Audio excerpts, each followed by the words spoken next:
I can't hear you guys. I know. I'm my own person. Just talk. Anything? Okay. Yell at me. Is this good? Okay.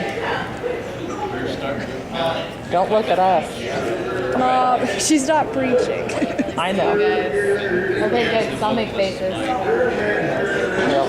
Rebecca, this is my mood right now.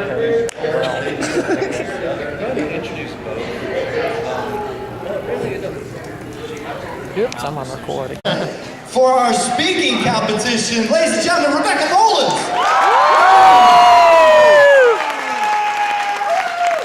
This is Rebecca, and after her, the vocal competition winner is Lauren Hicks. Ladies and gentlemen, here's Rebecca Mullins. Hey guys, how you doing this weekend? Good. Is that fun? Yes, I'm tired. Awesome. Did you guys do laser tag?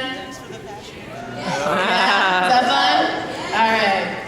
So, this weekend a huge question is, how can we change this society that doesn't want to be changed? Our society is motivated by the media. Everywhere we go, we see commercials, magazine covers, social media posts, TV ads about celebrities.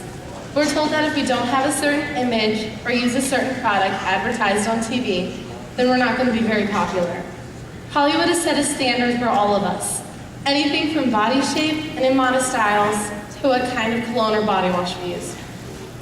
The hottest trends that celebrities set to make modest clothes in inappropriate styles. I wish it were obvious that the shorts and the crop top belly shirts aren't the most classy thing to be wearing, but now pants and dresses aren't that innocent either. Girls are wearing tight skinny jeans and yoga pants in public because magazines tell us that if we wear these things, then we're gonna be popular. Even maxi dresses have been influenced by the media. These floor-length dresses are now made with see-through material or slits that run up the legs. I had to go to 6 different stores to buy a dress like this that actually goes down to the floor.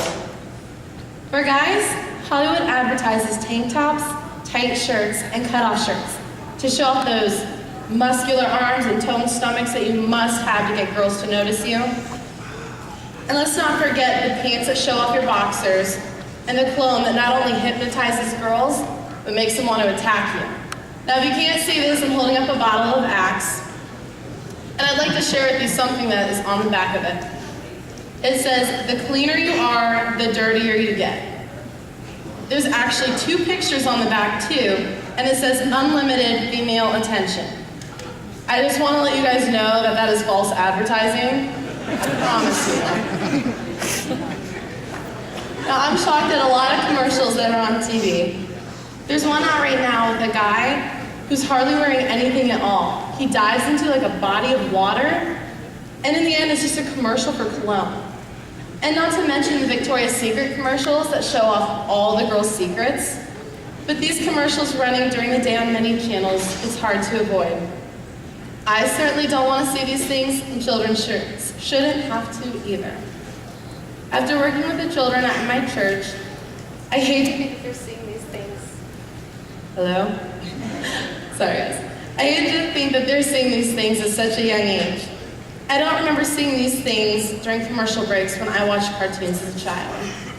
After years of seeing these types of advertisements make the culture shift seem nearly impossible. I'm so thankful for the reminder from Philippians 4:13, which tells us that we can do all things through Christ who strengthens us. Now, there are 3 steps that we need to take to make this culture shift successful. The first step to changing this Hollywood image is by the renewal of our minds. Romans 12:2 starts out by saying, do not conform to the patterns of this world, but be transformed by the renewing of your mind. Then you will be able to test and prove what God's will is, his good, pleasing, and perfect will. So how can we renew our mind?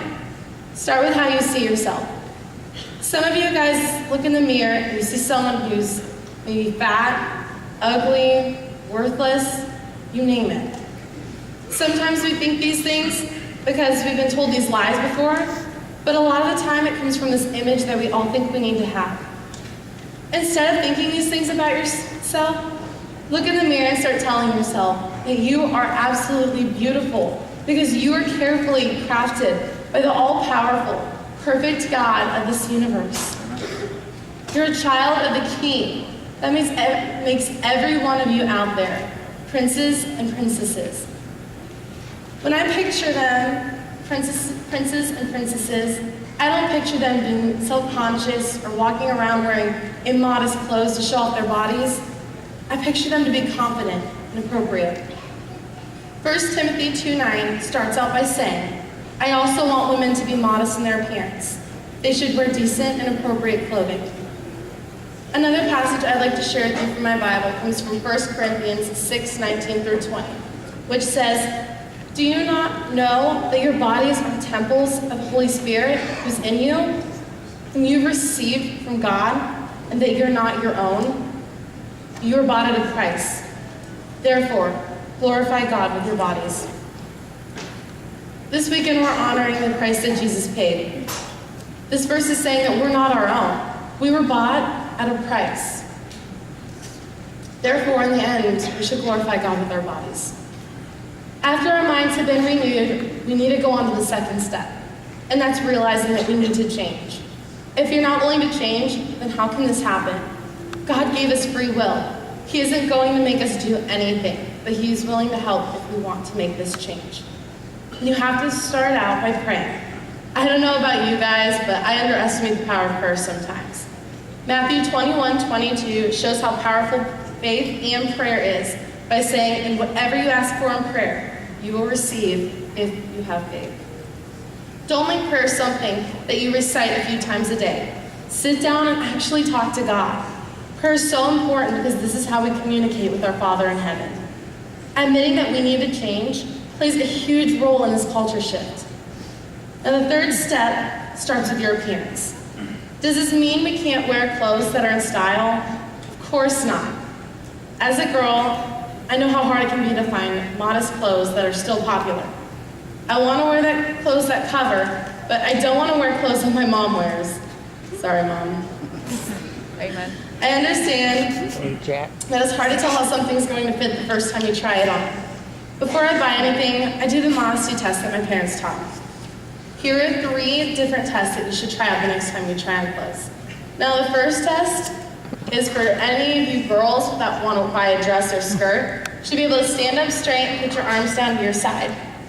If your dress and skirt goes down past your fingertips, then you're in good shape. The second test I like to do involves guys and girls, and this is seeing if your shirt's going to cover. What you need to do, stand up straight again and put your arms up in the air. If your stomach stays covered, then you're in good shape too. The third test is for pants. All that you have to do is bend over and touch your toes. Now I know for some of you guys this may seem a little hard, but at least give it a try. If everything stays covered, then you found yourself a good pair of pants. And a really good tip that I like to share, especially for you guys out there, try out a belt. You'd be amazed.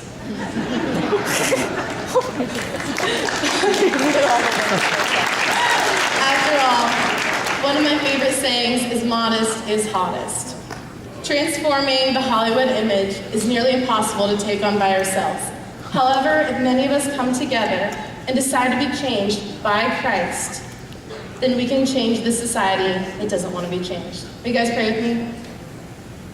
God, I just want to thank you for this awesome weekend that we've all had here. I pray that we can continue to worship you and just honor you this weekend, Lord. I want to pray for everyone in this room right now, that whatever they're struggling with, I pray that you can renew their mind. We can only allow this culture shift to happen if we accept you, Lord.